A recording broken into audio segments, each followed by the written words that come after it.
Back in 1999, when I bought this CD, it cost $16. That's $31 in today's money. 15 songs for $31. Selling these, tapes before that, record before that, is how artists used to make money. 15 cents of every dollar spent on an album went straight to the artist. Then it broke hard and fast. Napster is now in the top 50 list of most visited sites on the web. AC/DC is finally coming to iTunes. Starting today, Spotify launches in the US. Fans loved it. Most albums didn't have 10 good songs. Streaming solved that problem, guaranteeing that the streaming genie was not going to go back in the bottle and sending artists scrambling to figure out how to capture more of the money they felt they deserved. The answer turned out to be concerts. The whole point of going on tour used to be about promoting a new album, not about making money from ticket sales, which is why the cost of a concert ticket has gone up by 175%, while the cost to you, dear music lover, to listen to as much music as you want in a year has gone down to $130, putting artists, especially the big artists like Taylor Swift, at odds with the company that sells tickets to their concerts, Ticketmaster.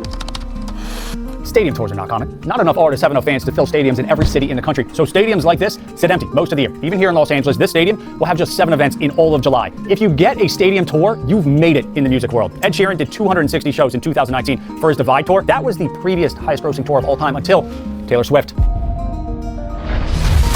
Welcome to the Eras Tour.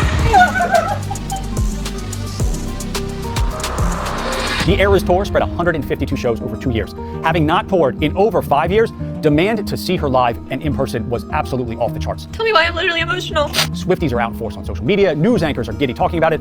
Anyone can see the demand for this tour. Breaking pop star news. Taylor Swift just announced her Eras Tour. And then the big day comes, November 15th.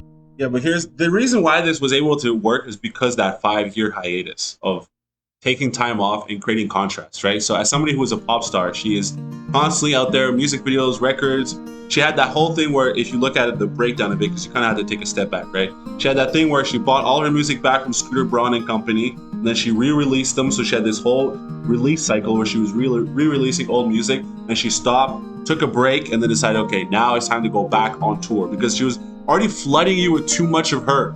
So if she decided that at the end of re-releasing her music, she was going to go on tour, it most likely would not have done so well. So she decided, let me take a break, let me go into seclusion, and then boom, hit you with Eras Tour. Bam! Highest grossing tour ever. That's what we call contrast. 2022, 10 a.m. Every ticket for every stop on the tour goes on sale at the same time. Am I good? Am I good? I'm order. Go. Oh my God, I'm going. That much demand, only 152 shows. Swift hasn't toured in 5 years, and it all melts down into chaos. Billions of Taylor Swift fans left frustrated and disappointed after waiting hours in an online queue to get tickets just to come up empty-handed. The website is crashing. 13 billion requests hit Ticketmaster servers over the course of a few hours.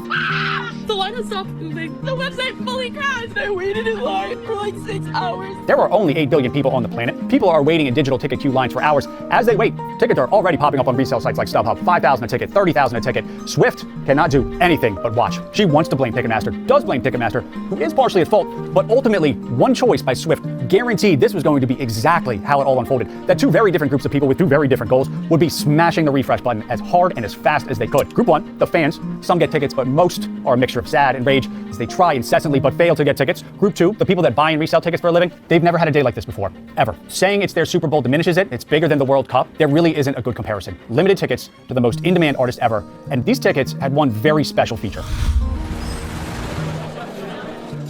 And so, ladies and gentlemen, we move to the Leonardo da Vinci, the Salvator Mundi. Previously in the collections of 3 Kings of England at 90 million. Many places still. 160 is bid back to Alex at 160 million. This wasn't just any auction. This was an auction for da Vinci's Salvator Mundi. The Mona Lisa might be Leonardo da Vinci's most famous work, but the Salvator Mundi is in the real art world. 200 million is bid at 200 million. So many fakes of it have popped up over the decades that no one really knew if the original existed anymore. But then a potential original surfaced in 2005. At 315, are we all done now, Francois? Interesting. Yeah, so the resellers are going to have a heyday of. Why did we lose internet? Guys, stop.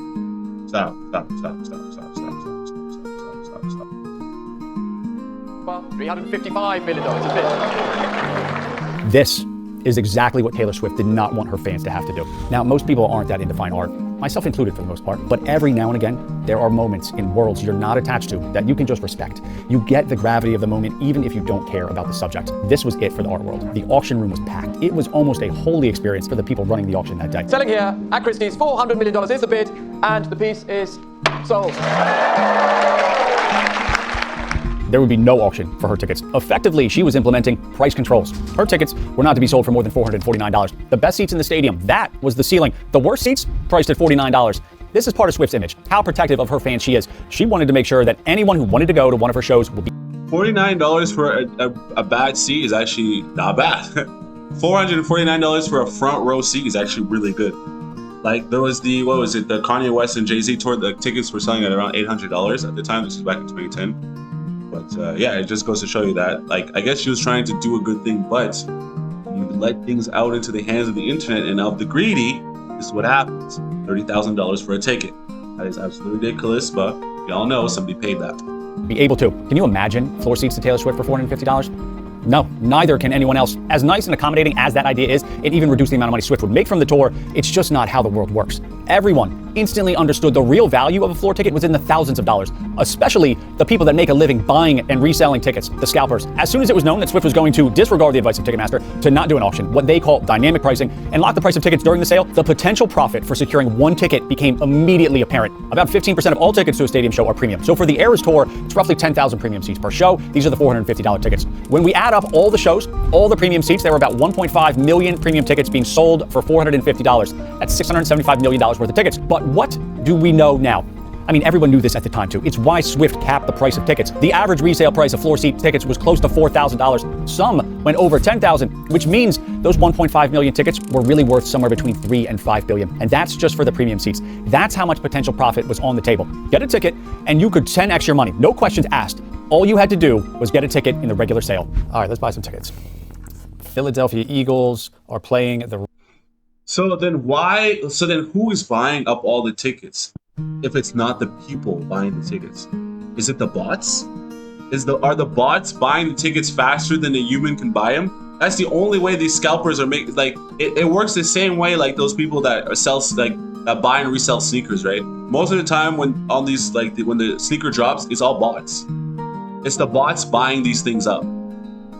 That's wild. That's wild. Raiders in December. It's in Philly. It'd be better if it were in Vegas, but you gotta do what you gotta do. This is the event we are going to. There are not many tickets. All right, we're sitting in the end zone. So be it. We want to have a good look at my credit card details. All right, that took about 3 minutes when I followed the rules. I did the captchas, didn't use automated software, didn't refresh the page a lot, didn't access more than 1,000 pages of the site. These rules are straight from Ticketmaster's lawsuit against Prestige Entertainment, the most notorious ticket scalper in the US. They're known to be able to buy hundreds of tickets a second using bots. Prestige and all its bots do not follow these rules. There was Hamilton the musical in 2017. They acquired 40% of all the Hamilton tickets that were available when the show first went to Broadway.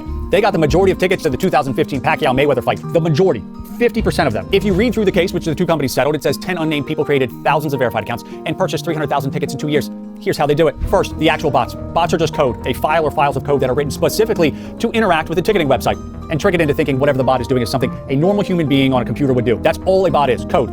To get tickets, you need at least 4 different types of bots. One to create accounts, one to scan ticketing sites for ticket availability or presale codes, one to interact with ticketing queues. This is where bots find the most resistance. They have to be on their most human behavior here, and then one to do the checkout process. But then here is the hard and very interesting part. Ticketmaster can tell where the actual physical location of request to its website is coming from. If it sees that it's coming from some data center, it's going to block it because it wants real people, not random servers, to be buying tickets. And real people don't make requests from data centers. That's one of the big things that will trigger one of these.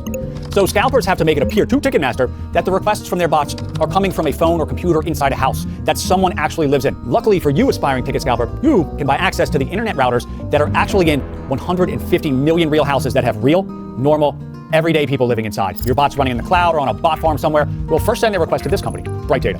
Bright Data will then forward it to one of 150 million houses. The house will then send the request on to Ticketmaster. Ticketmaster sees it as a house and lets the request in. Now, I know what you're thinking. How do they have 150 million houses? You're not going to believe this. You ready for this? Bright Data buys access to millions of houses from this company, Ola VPN. Ola VPN is what it sounds like, a VPN service. If you don't know what a VPN is, it tricks websites you're trying to visit into thinking you're in a different location. This is shiesty, bro. We're in a dirty rabbit hole right now of information. This is crazy. Like, you would think that, oh yeah, sign up for ExpressVPN, sign up for all these things, and then they're the ones taking your information and selling it. On one hand, I'm not surprised. Because where else would you get all this data information about people's IP addresses, right? Because that's what it's reselling. It's taking people's IP addresses and linking it to this other company who's buying this information. Once we entered into this age of social media and just not even reading our terms and conditions, we have no idea where our information is going and who is going to be sold to. So most of the time when this guy is saying, yeah, it was sold to this company who was selling the IP addresses, I'm not even surprised at the fact that it's happening. I'm not even surprised. The new age gold, not only is it information, but it's data. Than you actually are. So if you're in the US and you want, say, access to the French version of Netflix, you install Hola VPN, and when you make a request to Netflix, Hola routes the request to the computer of one of their other users in France, then onto Netflix, back to the user in France, then back to you. Netflix only saw the request coming from the computer in France, so it sends back the French version, which is what you see. That service Hola offers, it's completely free, as long as you consent to allowing them to route whatever other traffic they want to through your computer. Hola VPN then sells that, what you just consented to, allowing traffic to go through your computer, to companies like Prestige. In short, the computers and phones of the people who have chosen to use the free version of Hola VPN are sending the requests of Prestige to Ticketmaster. Hundreds of millions of people use the free version, and frankly, ethics aside, it's actually quite impressive. It is a very clever business model by Hola VPN. At minimum, the world of bots and scalping is a gray area, exploiting loopholes, and price controls exacerbate that. They make it worthwhile to find those loopholes for those that are willing to flirt with the law. The bigger the prize is made either by limiting supply or limiting price, the bigger an underground operation will grow to serve it. This is the world of cartels. Nowhere is it more apparent. Drugs are the most obvious and easy example. It is $1 trillion per year business globally. Because a ban on something, drugs, it's a price control. Pinning the cost to obtain them at an extremely high price, jail time. New York City rent controls are another. Cap the price someone can charge in rent, and they'll find ways around it. They'll cut maintenance to a bare minimum. They'll charge massive upfront security deposits. Builders will stop building apartments in rent-controlled areas because they can make more profit in areas that are not rent-controlled. And renters that managed to secure a rent-controlled apartment will figure out how to sublet it at whatever the actual market rate is. Nixon put a price cap on gas in the 1970s during the Middle East oil embargo. What happened? Huge lines at gas stations that gave people a reason to go out and steal gas and sell it on an underground market. And refineries had no incentive to produce more gas. If their costs went up but they couldn't raise prices, why make more gas? Play the clip. The basic rule on incentives is you get what you reward for. So if you have a dumb incentive system, you get dumb outcomes. Now, of course, plenty of things shouldn't be for sale, but it can give us an idea of what's going to happen if you put an artificial price cap on something. At SoFi Stadium in Los Angeles during the tour, there was so much demand, she ended up adding a sixth night. The seats up here during the original ticket sale sold for about $100. Seats in this area went for $250, and the seats down on the floor, $450. But what do we know now? The prices Taylor set were nowhere near the price millions of people were willing to pay. That ticket up there resold for $1,160. Right here went for $2,400, and the floor, $4,650. If you add up how much all the original tickets for the Eras Tour sold for, and then compare it against how much the ones resold on sites like StubHub went for, over $1 billion in profit was made just by buying tickets at the artificially low price Taylor set and then relisting them. It would not have mattered if the tickets were sold through Ticketmaster, Amazon, a crypto market, or some new startup. Capping the initial sales price put way too much profit incentive on the table. Ticketmaster suggested this to Swift to use what they called dynamic pricing, let the price rise and fall with demand for tickets during the initial sale. If they did that, scalpers and their bots wouldn't be able to make as much profit because that is exactly what the scalpers do. Buy the tickets at the original price and then list them on sites like StubHub where the price of them is allowed to rise with demand. Yeah, but she wasn't trying to listen to the people. She said, hey, guys, I'm doing it for my fans, for the Swifties. I want it to be affordable. Like Kanye West's $20 sneaker. I want to make it a $20 sneaker. Yeah? You think so, buddy?